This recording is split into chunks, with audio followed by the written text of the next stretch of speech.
Noise sharing TV negra. Ayo lah. Berarti dia lo. Ayo. Oh, dia pakai kilo deh. A for apple, B for beagle, C for seagull, D for deagle. Jadi mana? Kamu tidak itu mana mula. Namanya dia siapa mana dia? Aku mau ditunggu. Kalau berkata, tak kulit jolo. Oja, kan log lo. Kan enggak? Doan ini sih aku pilih apa? Dapat. Sudah yuk, nanti kamu cek kamu. Dah ini siapa ni? Oja, ayo deh, yang hebat. Oh, apa sudah tambah di ini saya tambah ada kok. Oja. Adi, ayo lagi. Semua ini sekian hari. Tapi kan tu Oja. Oh, semua. Nama apa? Nusida se ini sekian kau ya. Law, medicine. Oh, betul. Nama apa? Yang saya se ini sekian kau ya. Mungkin saya Oja. Oh, ada ni.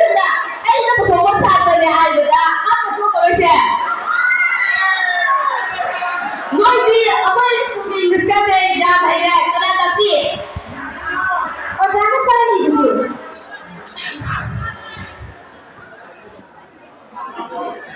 Oh, nang hai kavita ilai kelawa. Saya makoki saya mado. Tio. Kavita ada apa? Hoi ye kavita dia apa? Makoki saya endo. Ibu bukan lo. Carangan nawan to oh. Nama kaya di.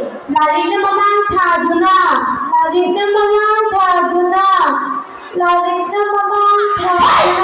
lo, nisam mo, kaya na, nisam kali gimana? Lari ni mamang thaduna. Hai, tu belo. Nak tu kau ni. Oja kau bre. Kali lo kau ni semua. Ay, tu kali photo lo ni. Oja. Dah, kamu. Oh, nang, kau senang kan ke? Afrika ada lagi bahasa macam ni mami lalu. Lalu. Oh, Afrika ada lagi ko. Cumi sahaja lagi ko. Atau di Afrika ada lagi bah. Lain ada bahasa macam ni lalu. Atau apa lah yang nama? Oh, atau apa lah yang sudah ada dalam ni ada di. Lara. Ya Allah.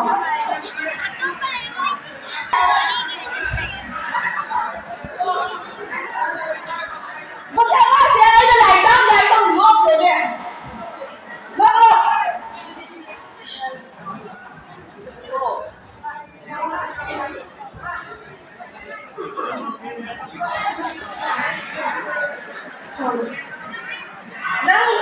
Nang lari kau dia, ha? Oja yang ni. Ada di electricity ayo. Electricity. Kali mana? Nada lagi dah, ha? Ayo, nada. Kalau proses apa mana, ha? Oh, ayah ni kan mama tu lah, ayah saya.